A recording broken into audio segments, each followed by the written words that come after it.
Is there room for her? Can we just chip this forward a little bit?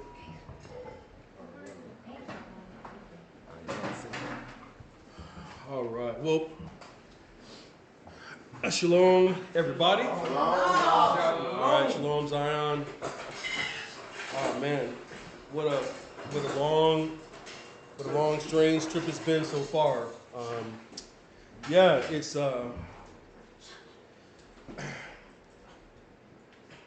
is the first time that we've all really gathered. So we've got it hasn't been 100% official until Risa joined us. Right now it's official.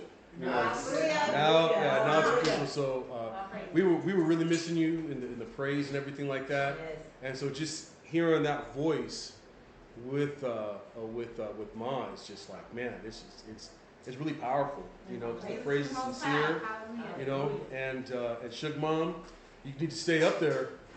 It was up and you came back, but you're be confident and know that your voice is really welcome and needed, and that third voice is that third woman's voice is just all the more powerful, because 3 is more powerful than 2. It's more powerful than 1. So just want to keep encouraging in that way. And Sam, I love you to death, man. I'm really glad that you're here and safe and sound and out of that toxic environment. And so here we are. So today we're going to be talking about puriym, and the title of this message is called "The Ditch You Dig." Right, the ditch you dig. So the ditch you dig. So I'm pretty much gonna keep this as short and to the point as I can. But we are going to open up with Proverbs 20, 26, 27. If Jeremy, if you could read that for me.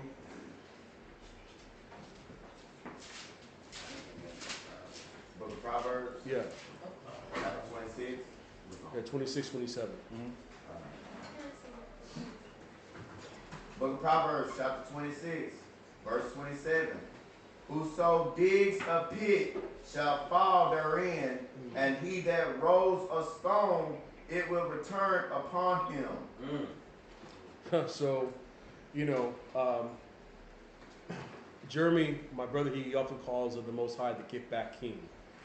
So you really want to watch, and everything that you do, you want to watch your P's and Q's, but especially us being Israel, the other nations that bless us get blessed, and the other nations that curse us get cursed. We know that. But also, Israel's worst enemy has always kind of been itself. So you can also be a curse you wrong, and end up digging a ditch for your brother and end up lying in that ditch. So you really gotta watch what you say, and you have to watch your actions, right? So anyway, we're going to be talking about the Feast of Puriym, and most of us don't know about that feast because it's not one of the feasts that the Most High ordains us to keep. Like we got to keep Sukkot, we got to keep Passover, we got to keep Atonement, right? That's out there as a commandment for the Most High. But this is one of those that kind of came organically from the people that actually the Most High has put his stamp and blessing on. So we tend to not know that much about it. And for me, unfortunately, whenever when we usually encounter Puriym, they usually do it in the form of a play. Most assemblies or most people put together this play, and it has that aspect in it, but it's to me it's much more serious than a play. But it's a classic protagonist-antagonist scenario. You definitely got the good guy, you got the bad guy, and the plot is there. So it's easy to make a play out of it, but nonetheless, it's a really heavy message at the end of the day for us as a people. So, so I don't want to spend all. We could go piece by piece reading all 10 chapters, and I don't want to do that. So I'm pretty much going to hit the highlights, right? And so we are gonna read up. I do want to set it up by reading the first chapter in its totality, and then we'll hit we'll hit the highlights of each chapter after that. Okay, we agreed. Okay, so Jeremy, would you read Just go ahead and just read the first chapter. First Esther chapter 1, just the whole thing, just to set it up. Esther, book of Esther, chapter 1. Now it came to pass in the days of Ahasuerus, this Ahasuerus, which reigned from India even unto Cush, over 127 provinces, that in those days, when the king Ahasuerus, and for expediency's sakes, Ahasuerus is also King Xerxes. That's Xerxes. So when you see that, you can just replace it with Xerxes, and right. save your mouthful. That in those days, that when King Xerxes sat on the throne of his kingdom, which was in Shushan, the palace, in the 3rd year of his reign, he made a feast unto all his princes and his servants, and the power of Persia and Media, the nobles and the princes of provinces, being before him, when he showed the riches of his glorious kingdom and the honor of his excellent majesty, many days, even 180 days. And when these days were expired, the king made a feast unto all the people that were present in Shushan, the palace, both unto great and small, 7 days in the court of the garden of the king's palace, where were white, green, and blue hangings, fastened with cords of fine linen, and purple and silver rings, and pillars of marble. The beds were of gold and silver, upon a pavement of red, and blue, and white, and black, and marble. And they gave them drink in these vessels of gold, the vessels being diverse one from another, and royal wine in abundance, according to the state of the king. And the drinking was according to the law. None did compel. For so the king had appointed to all the officers of his house that they should do according to every man's pleasure. Also, Vashti, the queen, made a feast for the women in the royal house, which belonged to King Xerxes. Okay, so just pause for a second. So here's the setup. We have King Xerxes has called all the nobles, all the princes, all the mucky mucks, and he wants to show off his wealth and he wants to show off his power. So we're talking about the Medes, which is in like modern day Iran, as well as the Persians. So all the nobles are coming down to check out his power, and he's here showing it all off, right? And so they're down there wiling it up. Whatever your pleasure is, whatever how much wine you want to drink, have at it. So that's the setup of what we're going to right now. All right, keep on. On the 7th day, when the heart of the king was merry with wine, He had a good buzz going on. he commanded Mehuman, Biztha, Havana, Bigtha, Abathah, Zethar, and Karkat, and 7 chamberlains that served in the presence of Xerxes the king, to bring Vashti the queen before the king with the crown royal, to show the people and princes her beauty, for she was fair to look on. But the queen Vashti refused to come at the king's commandments by his chamberlains. Therefore was the king very wroth, and his anger burned in him. Then the king said to the wise men, which knew the times, for so was the king's manner toward all that knew law and judgment. And the next unto him was Kashina, Shethar, Admatha, Tarshish, Meret, Marcina, Memucan, the 7 princes of Persia, Media, which saw the king's face, and which sat at the first in the kingdom. What shall we do unto Queen Vashti according to the law? Because she has not performed the commandment of King Xerxes by the chamberlains. And Memucan answered the king before the king and the princes, Vashti, the queen, has not done wrong to the king only, but also to all the princes and to all the people that are in all the provinces of King Xerxes. For this deed of the queen shall come abroad unto all women, so that they shall despise their men in their eyes when it shall be reported. The king Xerxes commanded Vashti the queen to be brought in before him, but she came not. Likewise shall the ladies of Persia and Media say this day unto the king princes, which have heard of the dead of the queen. Thus shall there arise too much contempt and wrath.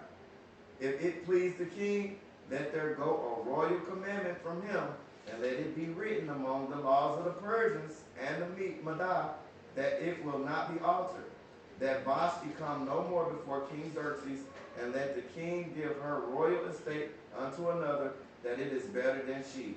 And when the king's decree, which he shall make, shall be published throughout all his empire, for it is great, all the women shall give their men honor, both to the great and small.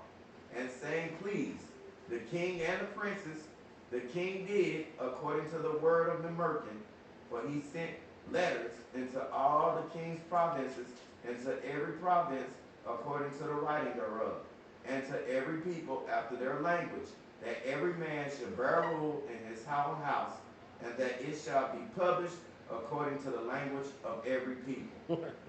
So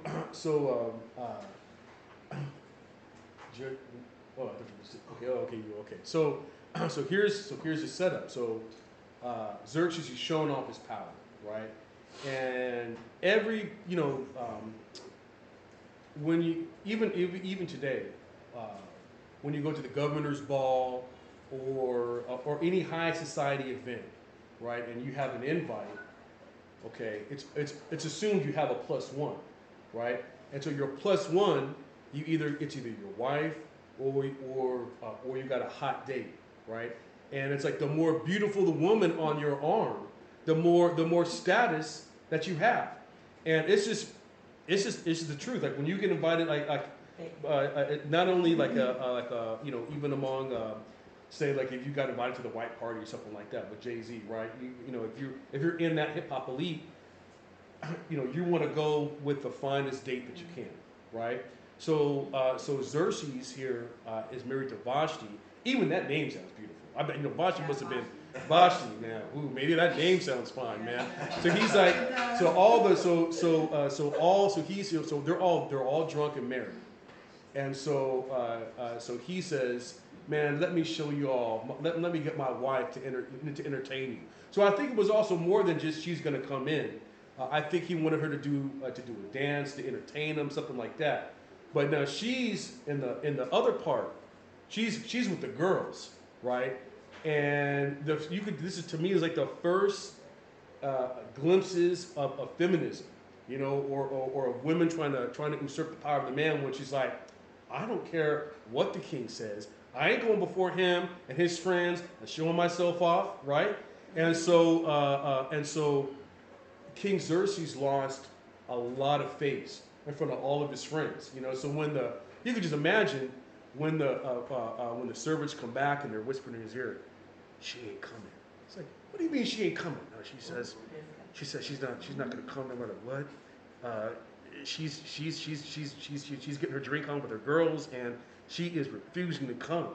And then so not only does Xerxes lose face in front of everyone, right, then all the other princes start thinking, well, my God, man, if the queen will do this to the king, then if our women hear of this, then man, all bets is off in the house, man. There's gonna be all sorts of chaos and wrath going on in here. So it was kind of like an emergency situation to the point where it was what's this guy Memucan.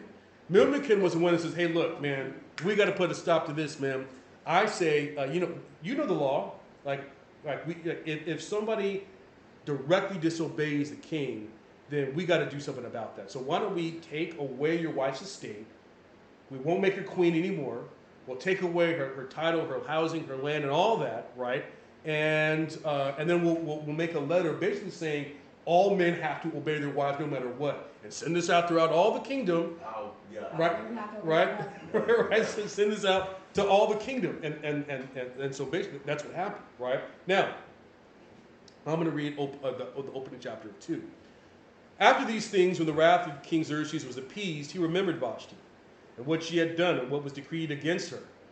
Then said the king's servants that ministered unto him, let there be fair young virgins sought for the king, and let the king appoint officers in all the provinces of his kingdom, that they may gather together all the fair young virgins unto Shushan the palace, to the house of the women, and to the custody of Haggai the king's chamberlain, guarder of the women, and let their things for purification be given them, and let the maiden which pleases the king be queen instead of Vashti. And the thing pleased the king, and he did so. So basically what happened was, when he made that decree, he was well and drunk, okay? Then he woke up in the morning, and you know how men is in the morning time, right? And you reaching over to get some loving, and the bed's empty.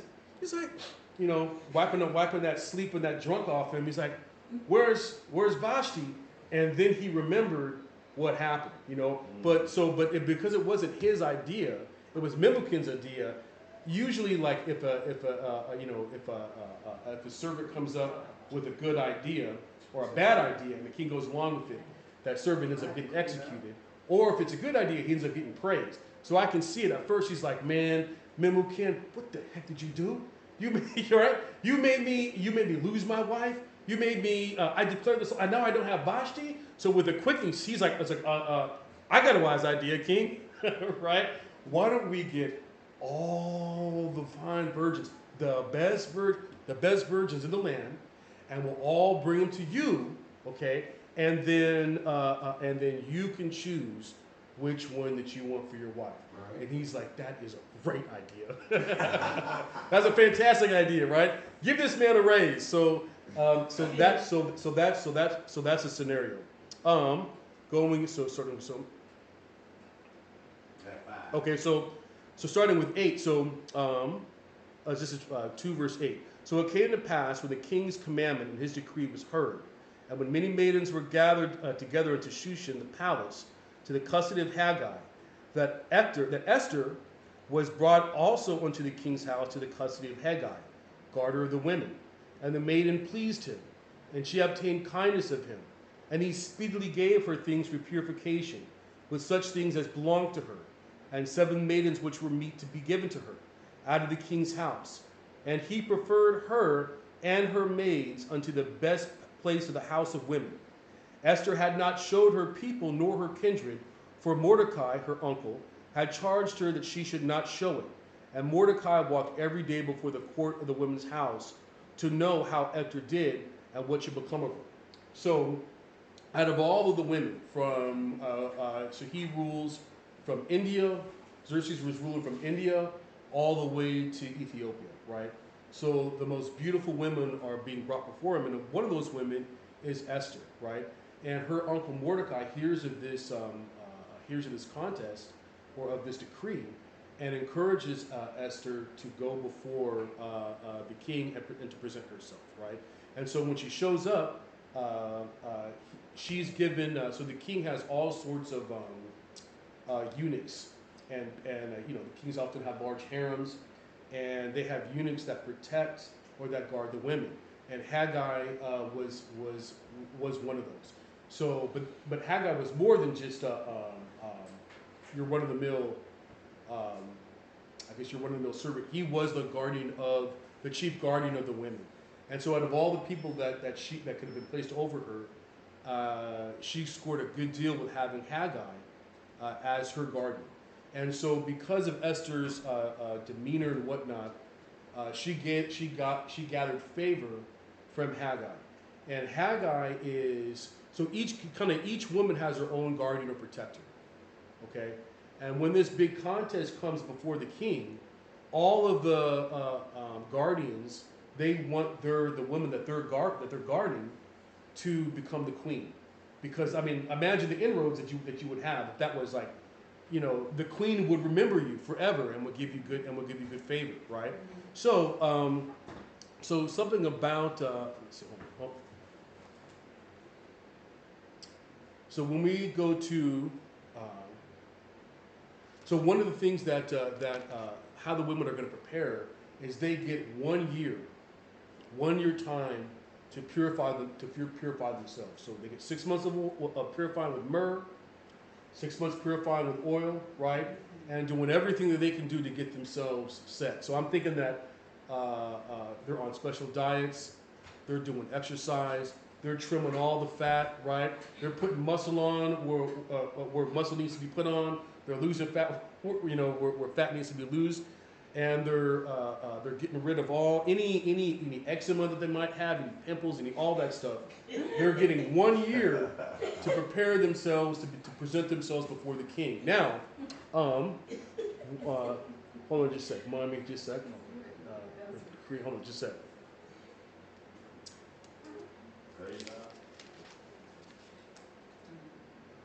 Hold on, just bear with me one moment.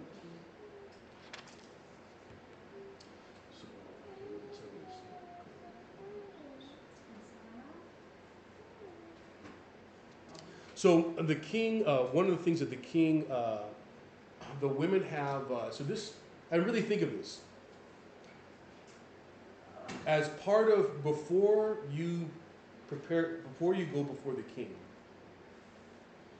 he gives you an audience of 1 day. You can ask whatever you want of the king for your family or for yourself. So just think of that. Imagine that situation. Put yourself, young women, put yourself in that situation, right? You're in this situation where you can go before today, like the President of the United States. You can go before him and ask anything that you want of yourself or your family. And you can imagine, women, I can see like one girl is like, my younger brother, he went to this university over there in Egypt, and he's still paying his debt. Can we have, 500 talents to pay for his tuition? Or my mom's over there, she needs a payment for his house, or I need a new chariot so I can ride around, or my cousin needs a chariot for this and this and that. You're asking, I'm sure women are asking a lot of the king. And Esther only asks, Haggai tells her, you need a few basic things. And that's what he asked for. And so she stands out of all the women because her request was so humble. It sparks, King Xerxes makes a mental note of her. So that just goes to show a little bit about the quality of Hadassah. Now, starting in chapter 3, will you read chapter 1 through 7? Chapter 3? Yeah. Chapter 3, verse 1 through 7. After these things did King Xerxes promote Haman, the son of Hammedatha, the Agathite, and advanced him, and set his seat above all the princes that were with him. Oh, wait, one thing. I'm sorry. Start at 21. Start from 2 to 21, and then read chapter 3, 1 through 7. So 2:21.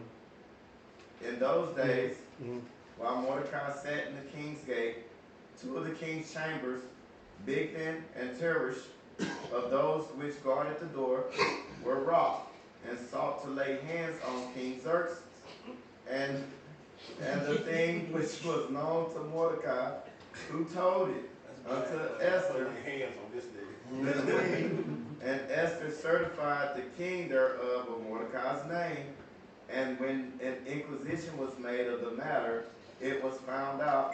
Therefore they were both hanged on a tree, and it was written in the letter of the chronicles before the king.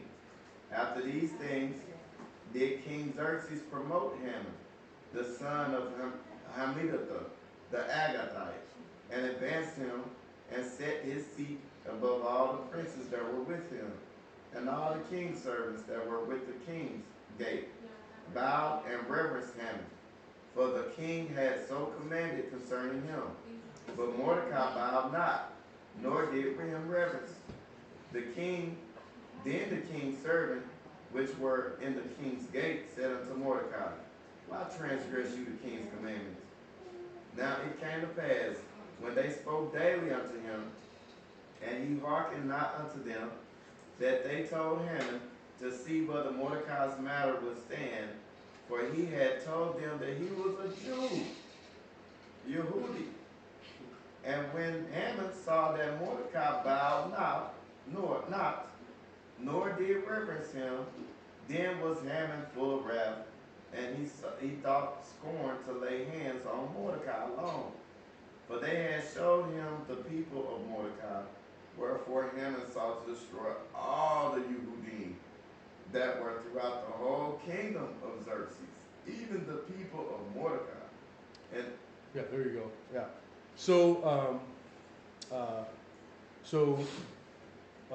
Jeremy and I had noted something that every generation, or in so many instances in the scriptures, there is a test laid out before certain prophets or all the people, right? So we see that with Daniel, or with Shadrach, Meshach, and Abednego, right?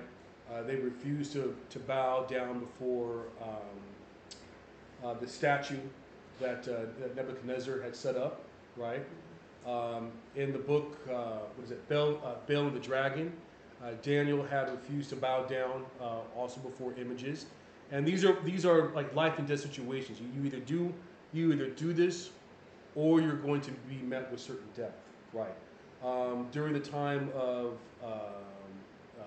the Greeks, we see Antiochus Epiphanes set forth the same kind of decrees where you can't practice any of the Torah, right? And if you're caught practicing any of the Torah, you are set to face certain death.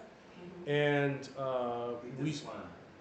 we see the classic scene is the 7 brothers that are being forced to eat a piece of swan. That's all they have to do, and or else they're going to undergo these terrible tortures. But all they got to do is just put a little piece of this swine's flesh in their mouth, and they will get saved from being skinned alive, burned alive, boiled alive, right?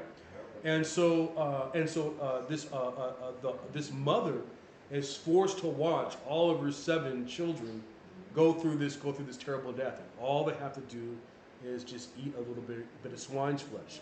Right. So, in our time, what a lot of us are being faced with now, even though it's not life or death situation yet, it's this jab that's going around, right? It's this jab.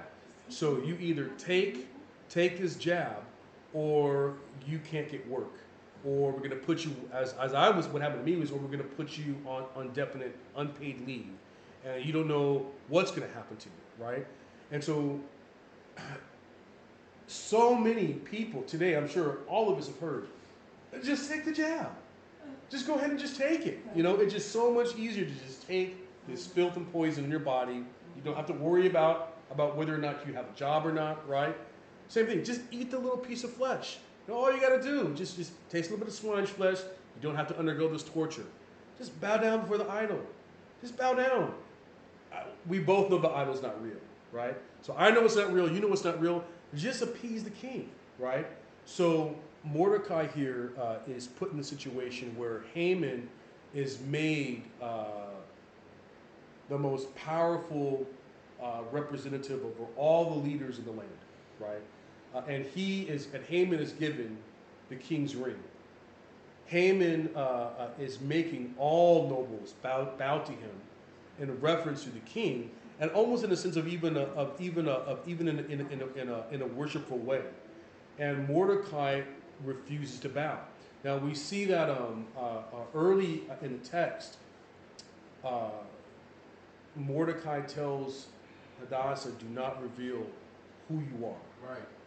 Don't tell them that you are a Jew, or that you are an Israelite, because somehow they know that every time they find out that you have certain laws, you have a certain rules and a way of living that you cannot break, and that sometimes they run counterculture to the powers that be. It's going to save you a whole lot of trouble just keeping your identity secret, right? But now it's brought out. Haman is wondering, what is it about this Mordecai that he will not bow down and serve and worship me? and it comes to find out that he is an Israelite. He's an Israelite, and so he keeps the law, statutes, and commandments, and the only person he bows down to is Yahuwah, right? So now there's a wrath. Now there is something. There's something about, because we are a people of God, and what plays out in the heavens often plays out here, on the terrestrial plane. And so the indignation, because we are a people of the Most High. The other nations have other gods that are not of our power, right? And so there's things that happen up there, as we even see, what is that with Job? There's things that happen to Shamayim that we're not privy to that happen here. Right. But we know that taking a stance often riles up, taking a stance for the Most High often riles up the evil powers, right? That be. Right. And so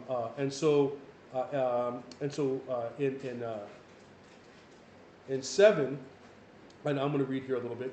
So in the first month, that is the month of Nisan, in the 12th year of King Xerxes, they cast pur.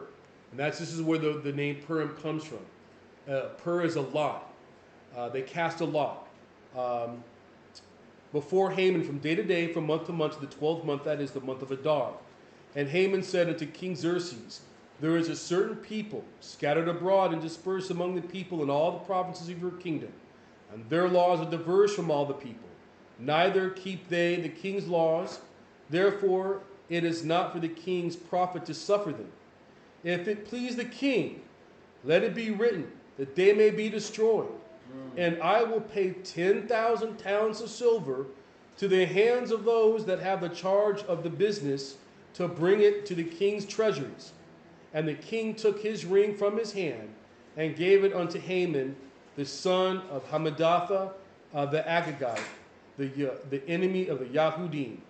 And the king said unto Haman, the silver is given to you, the people also, to do with them as it seems good to you.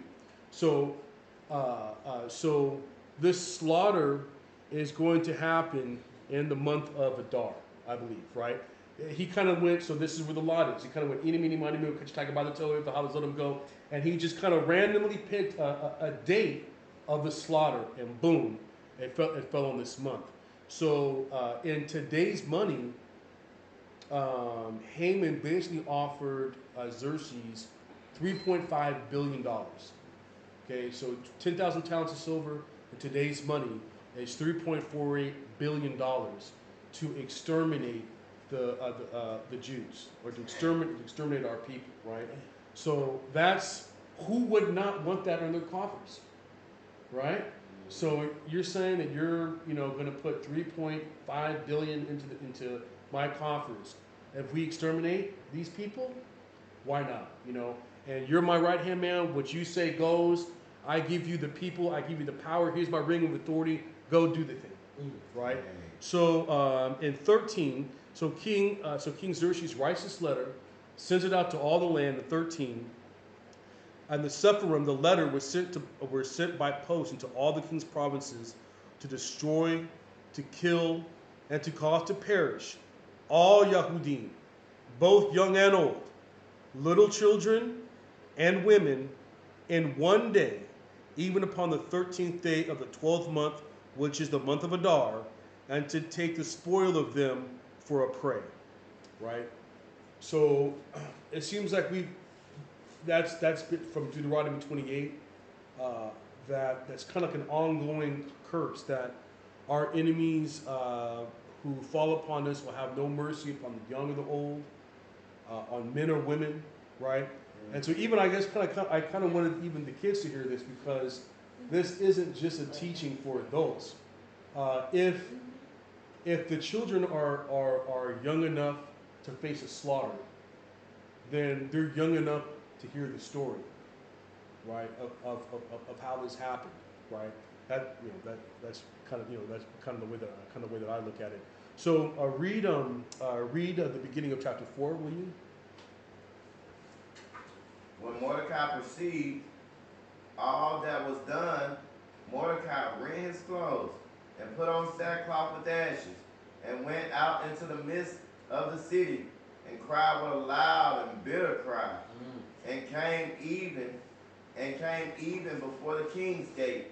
For none might enter into the king's gate clothed with sackcloth. And in every province, whitherso the king's commandments and his decree came, there was great mourning amongst the Yehudim, and fasting and weeping and wailing, and many lay in sackcloth and ashes. So you can just, like a story, a story is just a story when you can't put yourself into the situation, right? But it becomes something more when you can really see your friends and your family in that situation, right? So just imagine right now, and it's not that hard to imagine, but if Biden put forth that decree, right? Every Negro, I want them slaughtered, young and old, male or female. I want them killed, right? And here's $3.5 billion to anyone that could get that done. You know that there would be people lined up from Seattle, Washington, all the way to D.C., right, lining up to clean house, right? So just put yourself in that, in that mind. If you were watching the news and that decree went out, and you're holding lumps there, you're holding your son, right? You're looking at your other son. I'm looking at my friend. We're looking at each other, and we have a death sentence on our head. It's coming, right? So this is the situation that Mordecai finds himself in, right? And so our ancestors, when it hits the fan, fasting, sackcloth, and ashes, right? Mm-hmm. And so that's what Mordecai does. And then, you want to read, bro? Sure. Read chapter 4, verse 10 through chapter 4, verse 10 through 15. Okay. Again, Esther spake unto Hatash, and gave him commandment unto Mordecai. All the king's servants and the people of the king's provinces do know that whosoever, whether man or woman, shall come unto the king into the inner court, who is not called, there is one law of his to put him to death, except such to whom the king shall hold out the golden scepter, that he may live. But I have not been called to come in unto the king these 30 days. And they told Mordecai Esther's words. Then Mordecai commanded to answer Esther, think not with thyself that thou shalt escape in the king's house more than all the Jews. For if thou altogether holdest thy peace at this time, then shall their enlargement and deliverance arise to the Yahudim from another place. But thou and thy father's house shall be destroyed. And who knoweth whether thou art come to the kingdom for such a time as this? Then Esther bade them return Mordecai this answer. Go ahead and finish through 17. Go gather together all the Yahudim that are present in Shushan, and fast ye for me, and neither eat nor drink 3 days, nights, or day. I also and my maidens will fast likewise. So will I go in unto the king, which is not according to the law. And if I perish, I perish. So Mordecai went his way and did according to all that Esther had commanded him. Thank you. So, skipping just a little bit, but basically the scenario is Mordecai hears this news. He goes to Esther and says, look, you've got to go before the king and make your case for us as a people. Mm-hmm. You got to go before him and tell him to stop this madness. Mm-hmm. But there's a law that says unless you are summoned, you cannot go before the king. Right. Right? It's a death sentence. You just show up. If you just show up before the king during his court, off with your head. Right. Right? And that's and you can, and that's usually, I mean, I'm taking it as that's just a safety thing. So security measures, man. I mean, that's so if if the president was addressing the nation at the Senate, or even when the Senate and the Congress are in session, no random Joe could just show up in Congress and just walk on the Senate floor and speak his mind, right? Because what if, I mean, there's too many crazies out there, right? And when you got a beef with this Republican, you got a beef with this Democrat, blah blah blah blah, right? So no, you have to get cleared well before well before you're allowed to come and take your case. Right. So Mordecai is saying, like, don't think of just yourself, right? If you don't do this thing, then our house, other people might be saved some way somehow, that the truth of who we are and whatnot might come to light. But as for us and our household and the Jews that are in Shushan, we're going to get it. So you have got to go before the king and state your case. And so Esther knows what's at stake, and also among it's always in so many cases it's women that are usually the spies of that are oftentimes the spies of foreign nations. So they know if you want to if you want to get the dish on, or if you want to spy on a kingdom, you send a beautiful maiden in, right, to a king or general, let them sleep in the pillow talk. You know what I mean? And a lot of things are divulged. So I'm sure that there was others who were mindful of this is a foreign woman. We need to keep an extra special eye on this woman. And if she just shows, so she knows if she just shows up at court, there's a good likelihood that she's going to die, right? So to prepare for that, she does a 3-day fast, right, to prepare herself before going before the king. Right. I wasn't going to do this, but I'm going to have Risa read, and I'll give you my my super here. Where is that? Praise God. Just tell me what book. Oh, do you got no? It's the additions to Esther. It's in the apocryphal, but it's the prayer that she said during the 3 days. So I'll give this to you. It's just if you go ahead, if you would actually just stand there and read loud, Yes. all of chapter 8. 8. All of chapter 8. Yeah, you're gonna turn around for the face people. Yeah. Yeah, these people. You're yeah. This her prayer. Yeah. Queen Esther, also. Where you reading from? This Esther. This is the additional book of additions to the book of Esther. This will be in the apocrypha. They stopped it after 3. Yeah. So this is chapter 8. Esther chapter 8, a special chapter. Yeah. We see them books. Yeah. We got books on top of books. Yeah. When they quit writing, we found the rest of it. All right. So pay attention. So this is Esther's prayer. This is the prayer that saved the nation. Amen. Queen Esther also, being in the fear of death, resorted unto Yahuwah, and laid away her glorious apparel, and put on the garments of anguish and mourning. And instead of precious ointments, she covered her head with ashes and dung. And she humbled her body greatly, and all the places of her joy she filled with her torn hair. And she prayed unto Yahuwah Elohim of Yasharal, saying, O Yahuwah, you only are our king. Help me, a desolate woman, which have no helper but you. For my danger is in my hand. From my youth up I have heard in the tribe of my family that you, O Yahuwah, took Yasharah from among all people and our fathers, from all their predecessors, for a perpetual inheritance. And you have performed whatsoever you promised them.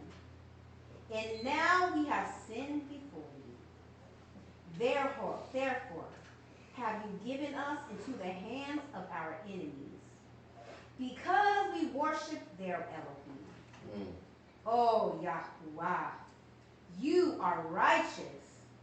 Nevertheless, it satisfies them not that we are in bitter captivity.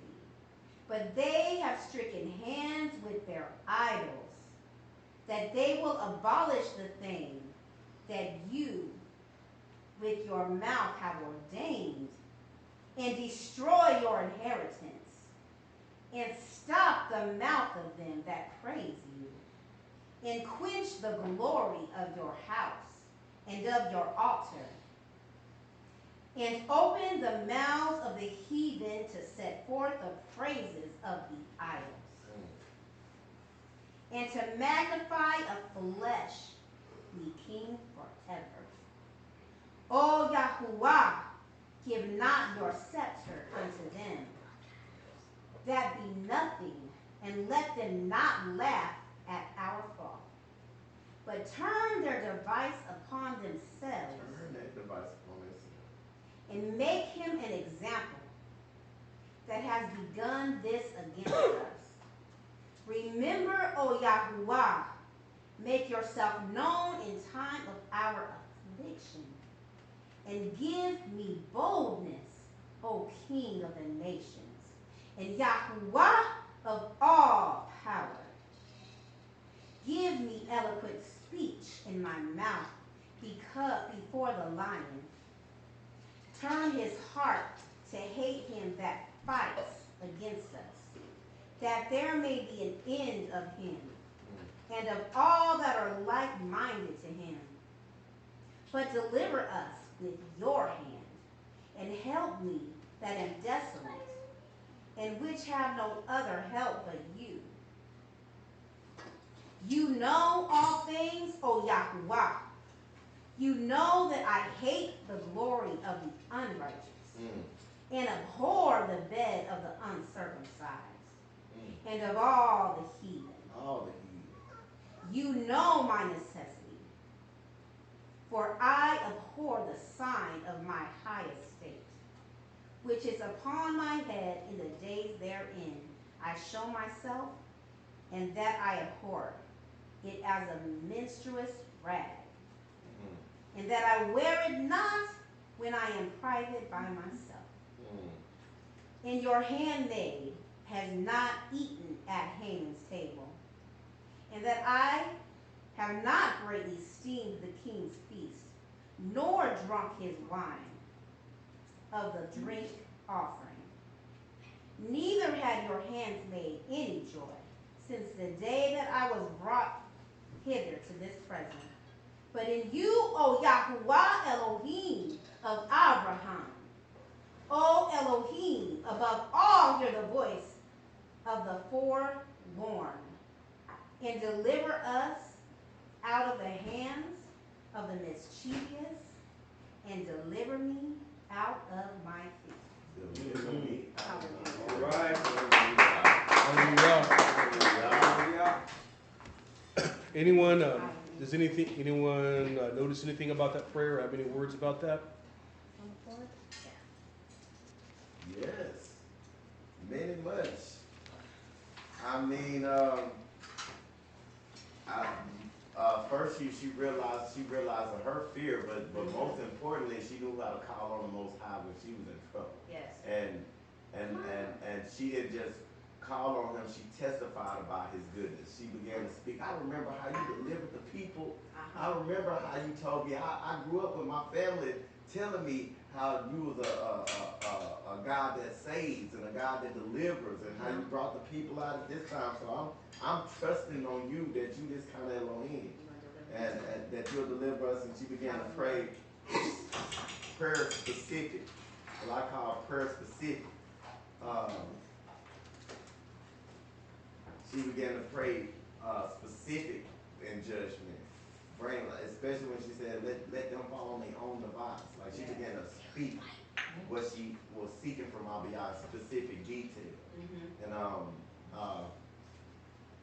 that's the formula for prayer right there. But I mean, you know, that's the formula for prayer. I try not to get repetitive in these things.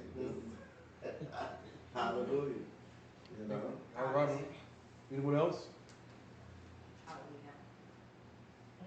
Well, one of the things that really struck me was just her humbling, and so, you know, compared to the mindset of a lot of our men and women today, you know, when they get tapped to go to the White House or they get tapped to be in office, they revel in that. You know, they pride themselves on, you know, Dr. So-and-so of, you know, President, you know, Biden's cabinet, and, you know, full speaker to the this and the that, you know, and they wear their finest suits, and you know, the whatever symbol of office that they're given, they place that on the mantle, and this is me, and, you know, any picture that you have, this is me and Vice President Biden, and now President Biden. This is when he invited me to the ball, and here's me and my wife and him right over there, and this is me and the Speaker of the House over here, and this is the gavel when they gave me this and that, right? So people they brag about their accomplishments in Babylon today, right? But she says, you know, I despise all of the high dresses and all of the everything that Xerxes has given me is like a dirty tampon. It's basically what she says. You know, I despise the things that I wear this out in public because I have to, but at home in my own private, man, I take this crown, I take it off.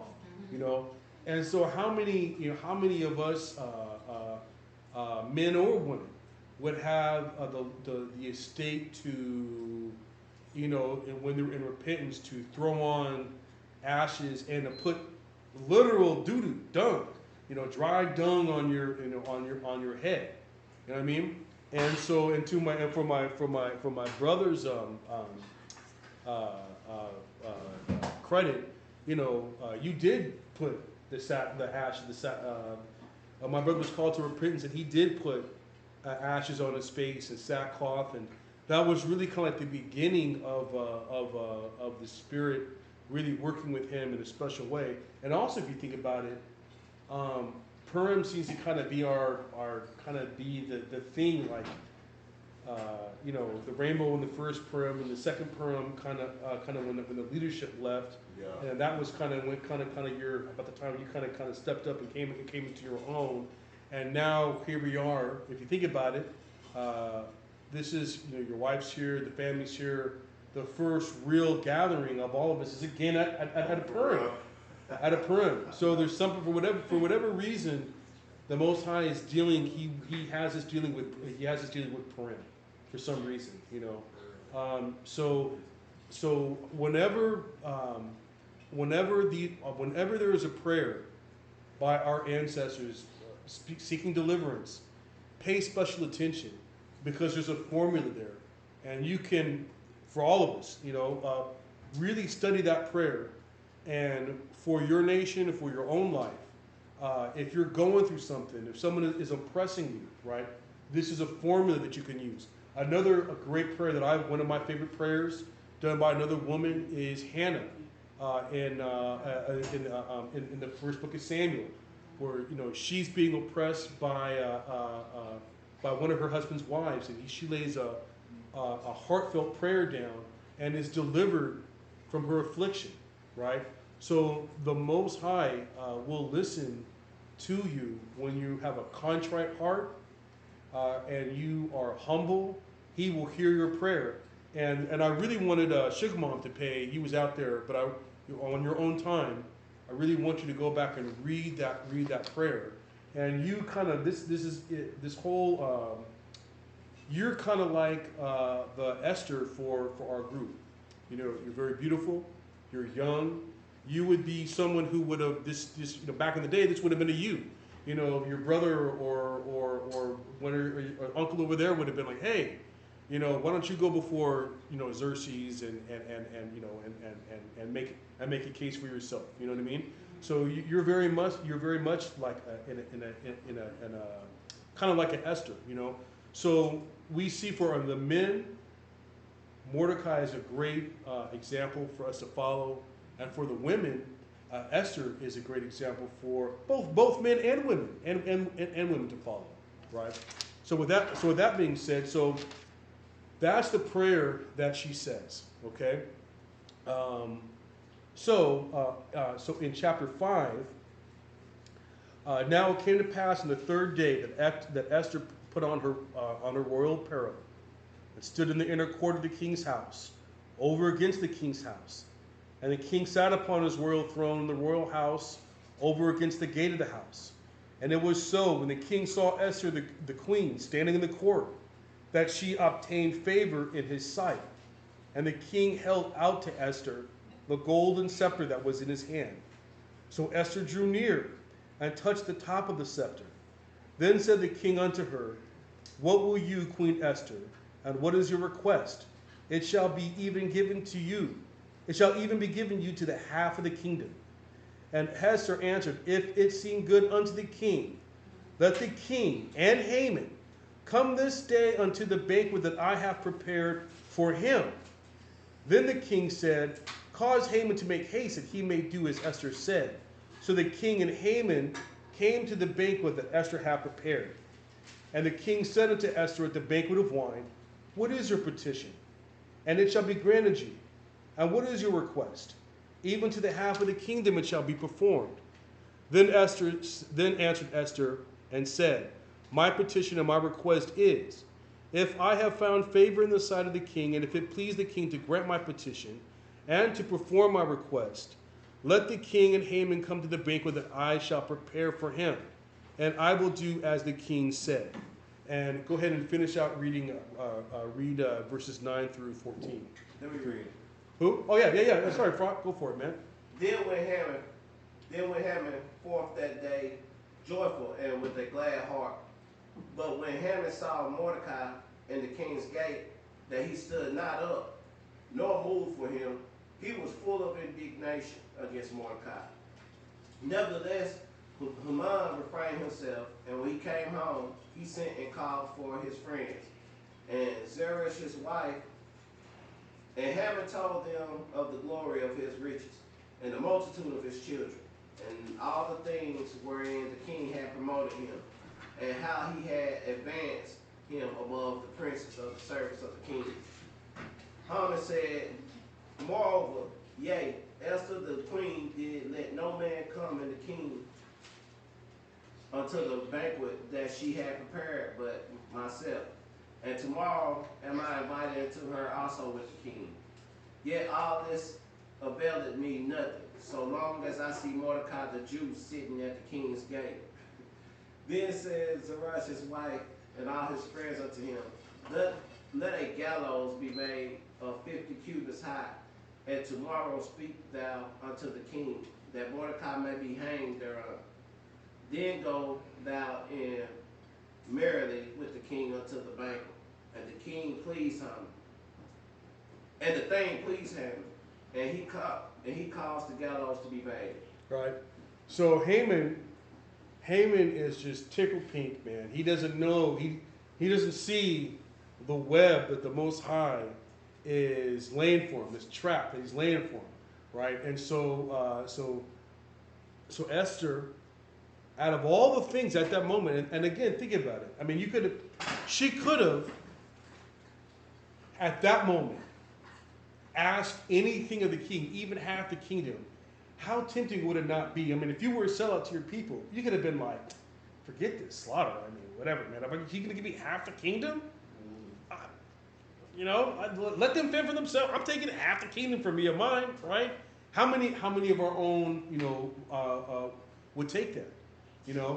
It's very tempting, and we know, especially among our people, we have a history, a ripe history of Uncle Toms and traders, right.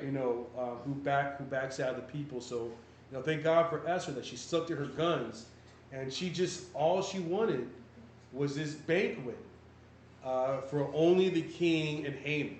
So Haman's going, he's like, man, he's bragging to his wife, boy, not only do I got the king's ring, the queen is going to make a banquet just for me, right? And then he's like, but he's still not happy. He's got all that power, all that wealth. Yeah. And it's like, you know what? But that one dude, he won't bow down to me. He won't give me my props.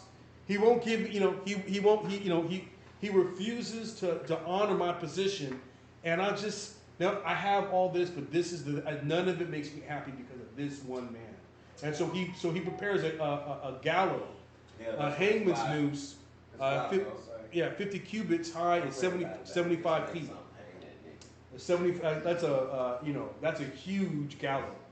That's a big, So when he hangs Haman, he wants everyone around to see him swinging, right?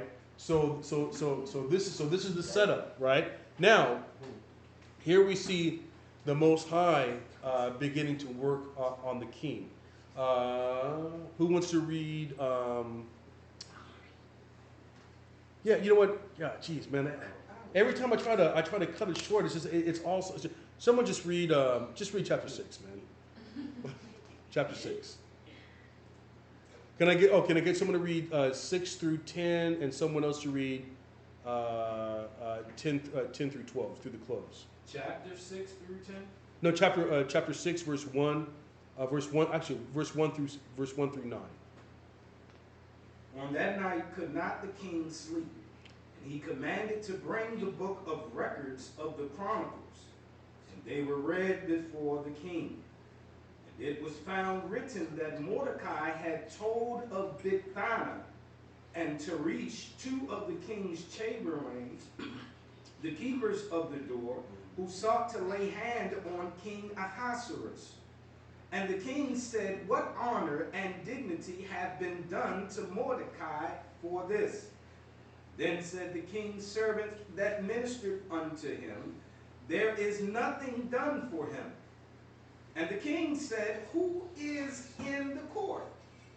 Now Haman was come into the outward court of the king's house to speak unto the king to hang Mordecai on the gallows that he had prepared for him.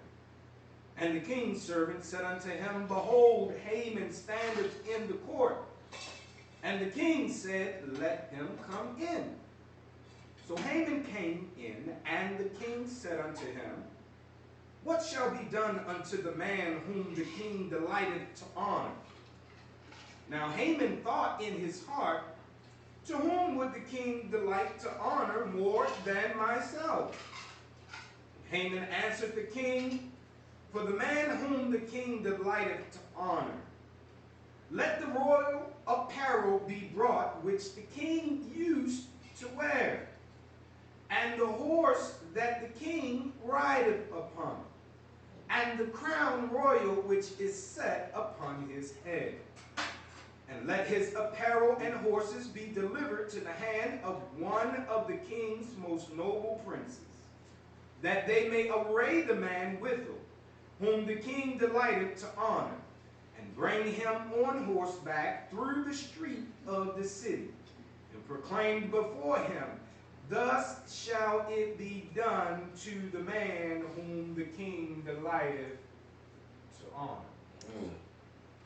Jeremy, will you read 10 through 10 on?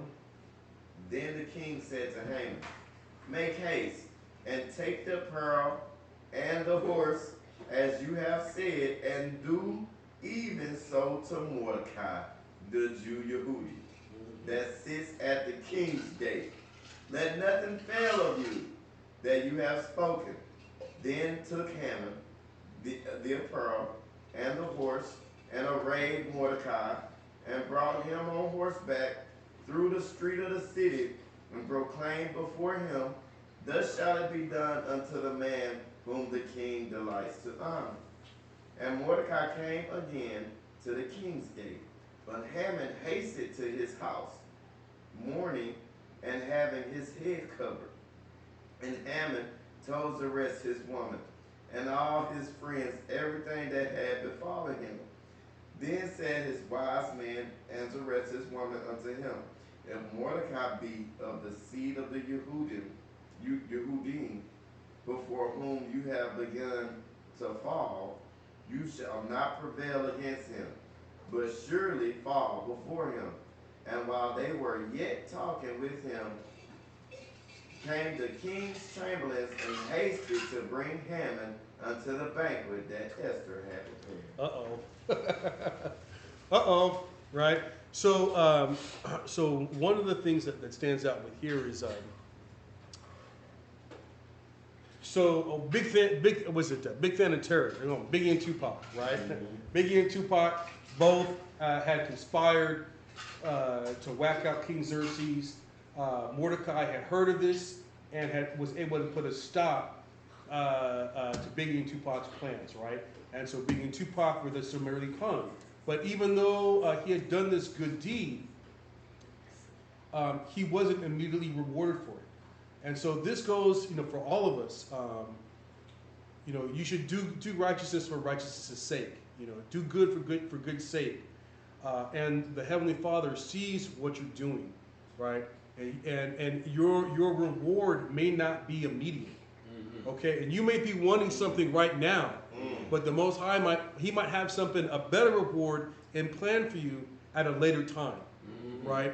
And so that's what happened with Mordecai. And you see, Mordecai never went before the king and said, "Hey, you know I saved your life. You know I was the guy that stopped Big Fan and Teresh from whacking you. Why don't you give me something for that?" Right? He just stayed in the shadows, right?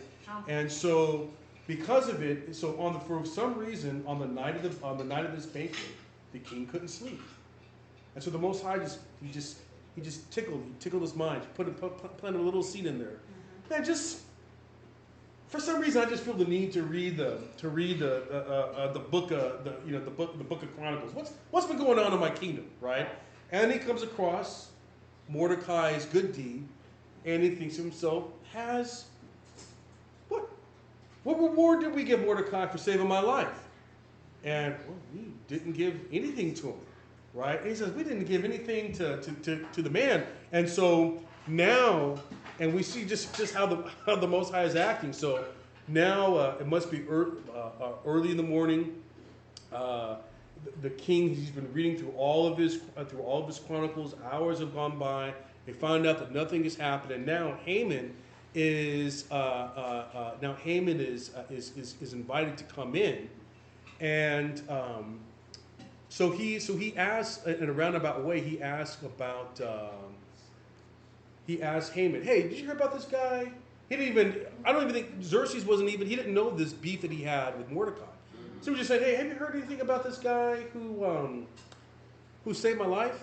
No, I didn't really hear much. Well, hey man, go get this guy. We're gonna give him, the finest horse, the finest robe, right? The finest of all these things. And then he's thinking, well, who is he gonna honor more than me? And when it comes to find out that it's Mordecai, I mean, that's when the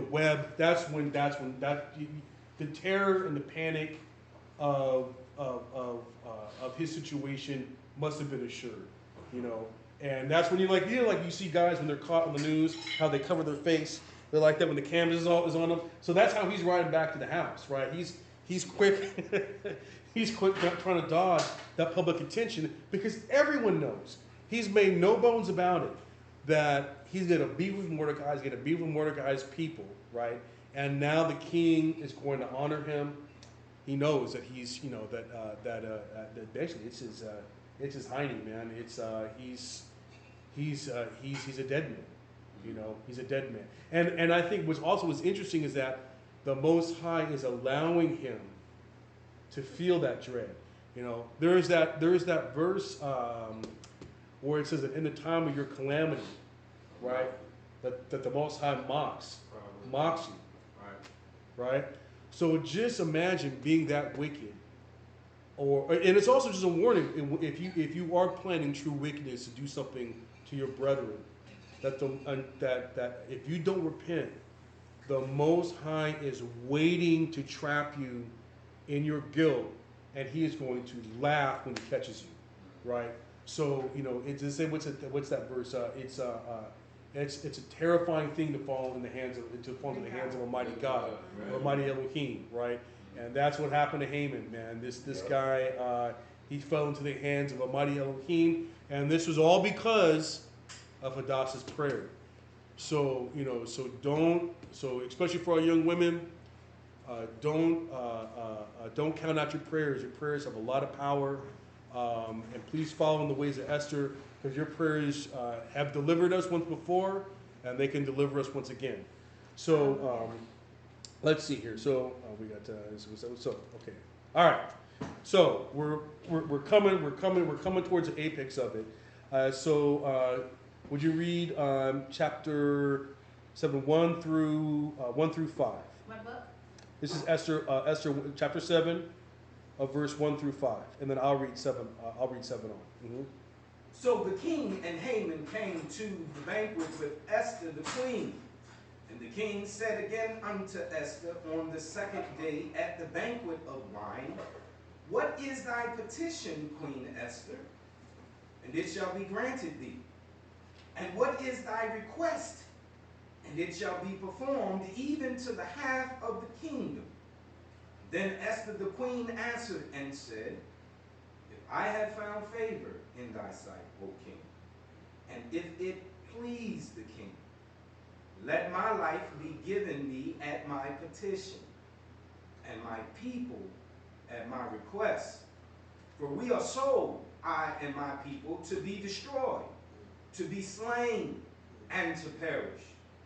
But if we had been sold for bondmen and bondwomen, I had held my tongue, although the enemy could not countervail the king's damage. Then the king Ahasuerus answered and said unto Esther the queen, Who is he, and where is he, that doest presume in his heart to do so? Continue. Yeah. To 7. Mm-hmm. You said the what, 7? Yeah, stop at 7. And Esther said, The adversary and enemy is this wicked Haman. Then Haman was afraid before the king and the queen. Mm-hmm. That's that fear that makes your bowels loose. Mm-hmm. This is more. I mean, right, man? Yeah, man. That's that. That's the real fear right there, man. You know that there's how are you gonna get out of this one? How's Haman gonna get out? He's connived. He's schemed. He's this and that. How's he gonna sugar talk his way out of this one, right? So the king, arising from the banquet of wine, in his wrath, went into the palace garden, and Haman stood up to make a request for his life to Esther the queen, for he saw that there was evil determined against him by the king. Mm-hmm. And you can imagine that would have been, sisters get cold sometimes, man, when they got it out for you, right? So just imagine sister girl sitting right there, and Haman, Haman begging, and she's just like, whatever. Yep. Yeah, sister girl. Baby, I want that nigga. Yep. Yeah, she was cold on him, man.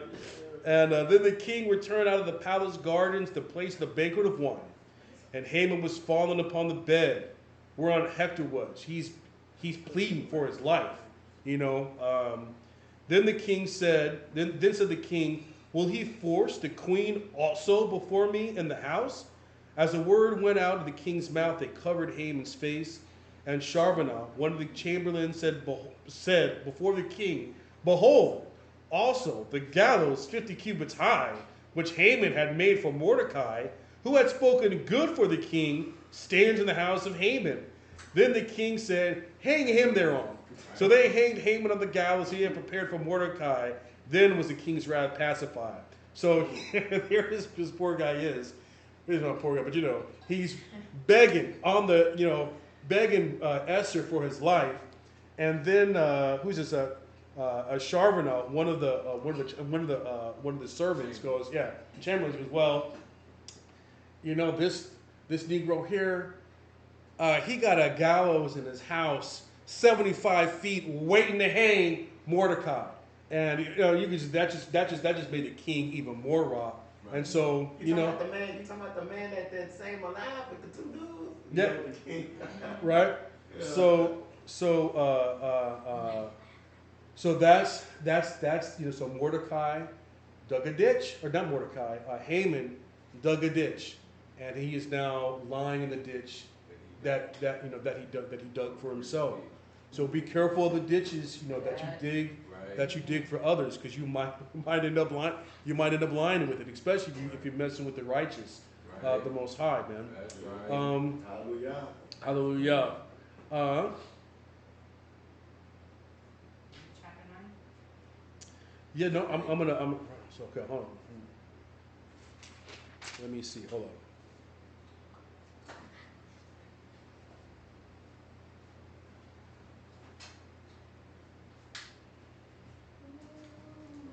Okay, starting from 8, we read chapter 8, 11 through. So now the king writes a decree that's he's going to reverse his decree, which, when you think about it, actually is really never done in the ancient world. When the king declares a law, that law is set in stone. You can't just Change it. reverse it. Right. You know. So that's why this just struck me. Just hit me in the spirit. It's like, oh, okay, yeah.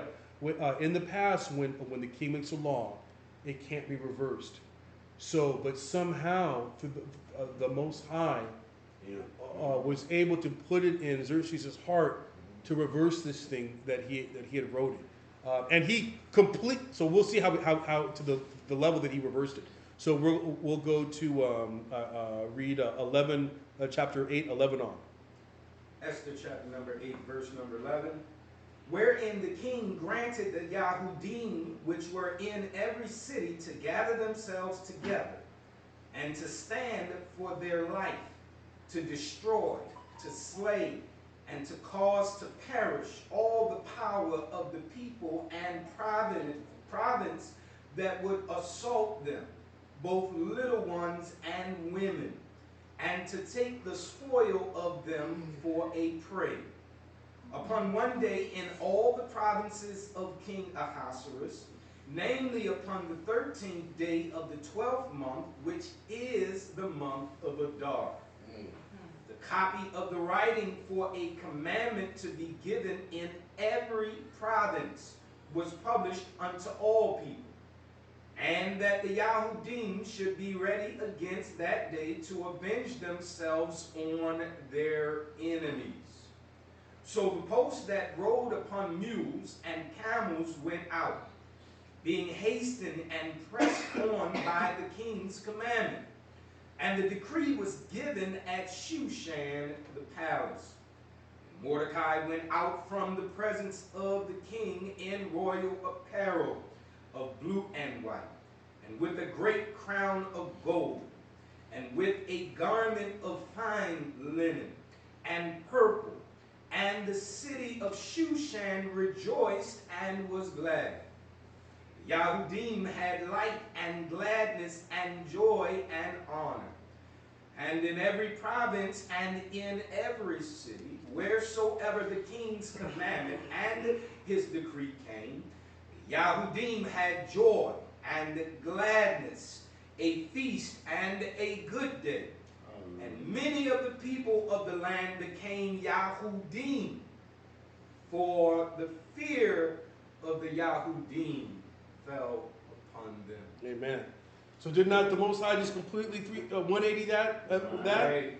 So on the day that was set for them to be destroyed, he then writes a letter that says, okay, for everyone that was going to destroy you, you have the right on the day that you're going to be destroyed on that day of the month, you have the right to go out and destroy all your enemies. Right? And right? So here we go, and so then at 9. So now in the 12th month, that is in the month of Adar, this is the month that was set for them to be destroyed. On the 13th day of the same, when the king's commandment and his decree drew near to be put in execution, and the day that the enemies of the Yahudim hoped to have power over them, though it was turned to the contrary, that the Yahudim had rule over them that hated them. Mm-hmm. The Yahudim gathered themselves together in their cities throughout all the provinces of the king Xerxes, to lay hand on such as sought their hurt, and no man could withstand them, for the fear of them fell upon all people, and all the rulers of the provinces, and the lieutenants, and the deputies, and the officers of the king helped the Yahudim, because the fear of Mordecai fell upon them. For Mordecai was great in the king's house, and his fame went throughout all of the provinces. For this man Mordecai waxed greater and greater. Thus the Yahudim smote all their enemies with a stroke of the sword, and slaughter, and destruction, and did what they would do unto those that hated them. Right? So hallelujah. And this is in a sense, this is the opposite. This is did Esther and Mordecai and the Jews, did they turn their cheek to their enemies? No, right?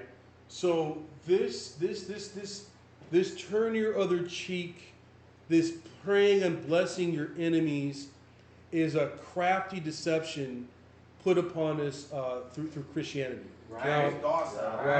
Right. It's a spell. Mm-hmm. It's witchcraft. Now we know that there's that when Christ says, for I pray for those not of the world, but for those that were that you've given, that were given to me, and who was given to him. Israel was given to him, right? So among our own, and this is something for us, the turn the other cheek is really is for us as a nation, right? And that is what can heal everything. I mean, the gang violence would stop if brothers and sisters had the strength or the fortitude to turn the other cheek. Yeah. That's for the healing of the nations. If you turn the other cheek to those who are meant to slaughter you, that to the heathen, that means damnation and doom. Right. Now, here's the thing, though. Here's the thing. The Most High wants us to know that He is our salvation. Yes. We are not our own salvation. So in Leviticus 26, and even this setup in the going into Babylon, the Most High makes it clear. I'm sending the Babylonians to be your oppressors and to be over you. And Nebuchadnezzar, he is my servant that I am choosing to put his foot up your rear because you won't obey. And I am commanding you to be obedient to the power that I am setting over you. Mm-hmm. Right? Mm-hmm. So it's the same thing with the system that we're in now, right? We're so busy marching, and this is one of my things, is that you will not find in any captivity, any time our ancestors, none of the Jews were ever praying or asking for equal rights, to be treated equally. That's right. Right? There was no civil rights movement in Egypt. There was no civil rights movement in Babylon. There was no civil rights movement in Assyria. There was no civil rights movement in Persia. There was none of it with the Greeks. Surely not with the Romans, right? Right. You go into you treat me equal with the Romans. They're just going to take you and put you up on a cross, in front of your family, man. You'd be hanging up on a cross outside a highway, Highway 30 West or somewhere, man, like that, right? Right. So he wants us to repent, to understand that this power is over us, because we have our forefathers and ourselves continue to break the laws, the statutes, and the commandments of the Most High. And then when we return in the way that Esther and Mordecai did, then He will make a way for us to redeem ourselves. So whether it's us that does the slaughter, or whether it's through a natural disaster, or whether it's through another nation coming through, the Most High will talk to the prophets and will tell the people, "Hey, man, I'm going to deliver you," but it's never by the might of our own hand, right? And so this speaks for in this day and age. I know a lot of us we're fed up with the oppression. I think it was like 2 years ago. What was that brother who was the dude who was not the new Black Panther Party. It was the guy that the guys that they were arming and marching with their Grandmaster, we don't give up. the something,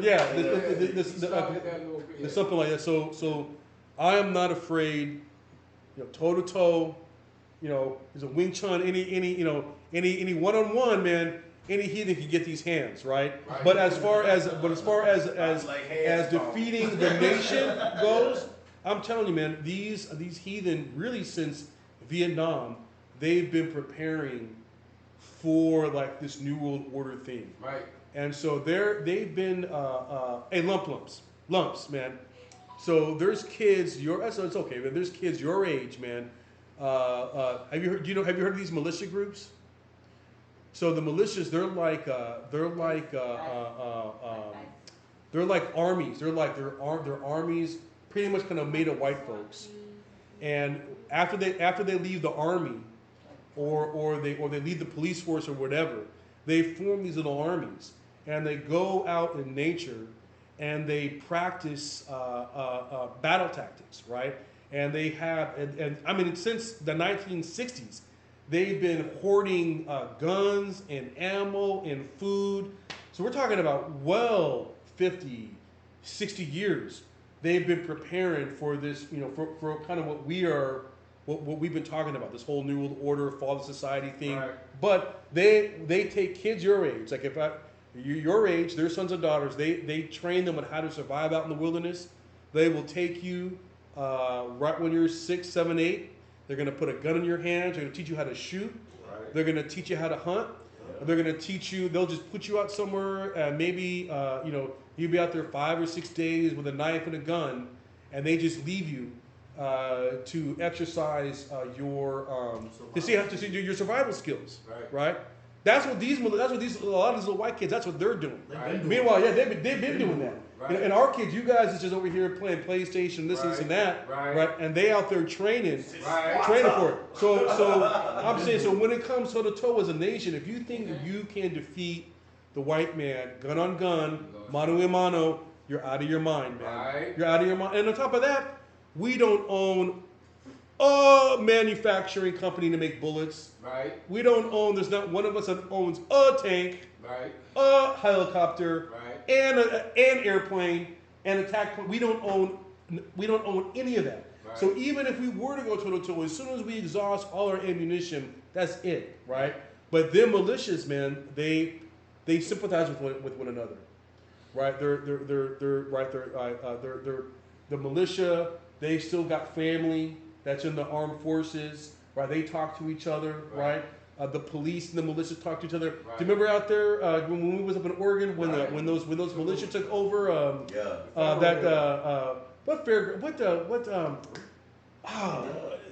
was that? It was out there in John Day, Oregon, somewhere like that. Anyway, they took over this federal compound. Yeah. And when these militias met up with these FBI guys, they went out, they shook hands, they was giving each other dap. They're like, as if from one white man to another with a gun, I understand, I respect what you're doing. We have the freedom, Had that been a bunch of us Hebrews up there, they just would have bombed it. They just would have, right? It would have been instant death. So, do not think, don't be under any illusion that us as a little nation can take on the greatest killing power in the history of the world, right? We just can't. But we have a power that's greater than every arsenal on the planet, right?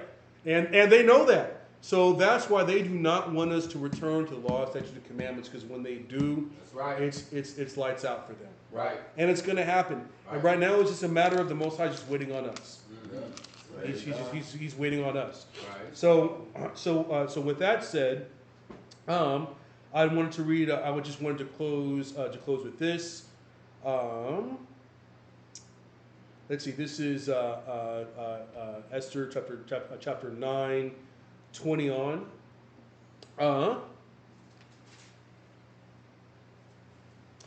And actually, I'll read from this chapter 9, going from 19 on.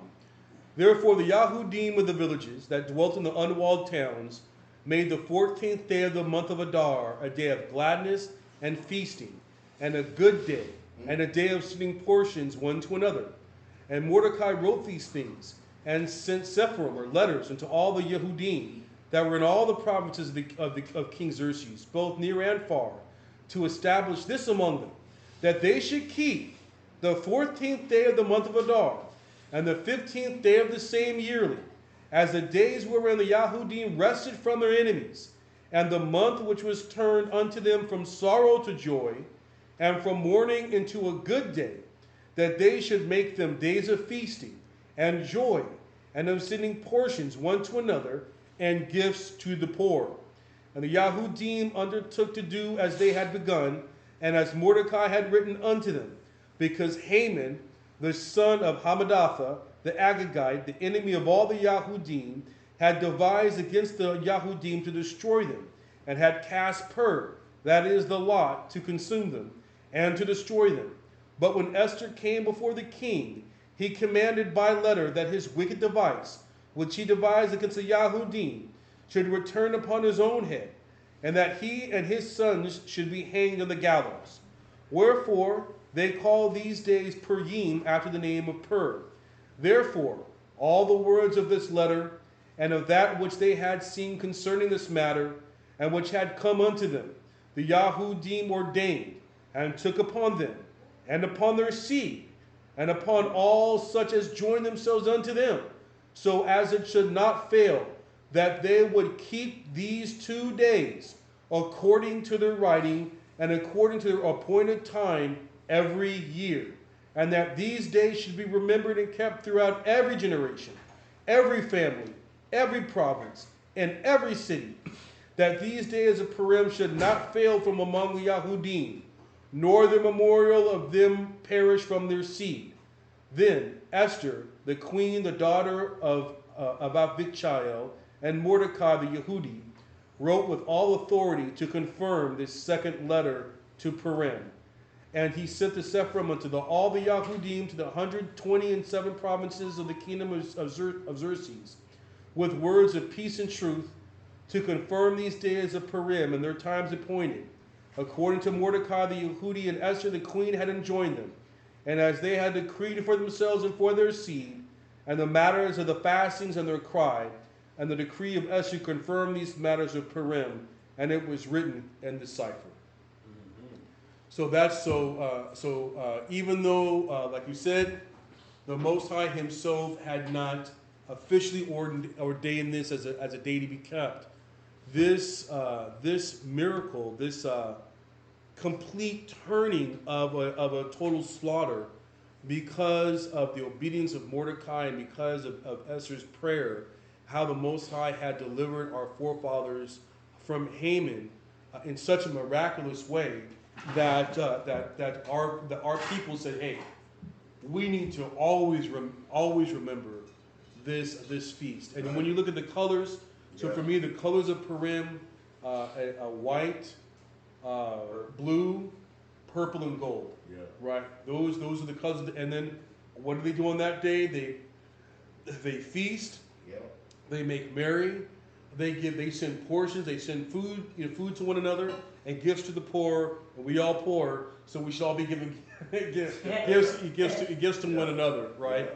So even though we may not have our gifts right now, and when we gather again, we'll do an exchange. So I'm having things sent. So just think about it. And again, we're poor and we're giving gifts to the poor. So you don't got to break the bank, but something about how we have kind of done it is something that situates a woman's beauty, a head wrap, a perfume, a piece of jewelry, something like that to the women. To the men, also something to establish our protectorship, or also that would beautify us. So a robe, a headscarf, jewelry, a cologne, a staff, a blade, anything of that nature to give to one another is appropriate. So and we're gonna have so the way that we're gonna do it next week, or on our gathering again, we're gonna gather up all the children because it's most important for them, and so we have something for all the little ones, all the younger ones, and for each gift that you give, you say something really good to that person, and to build them up like that. So that is that's the teaching. Thank you, Yashara. I hope everyone gained something out of it, and be careful about the ditch that you dig.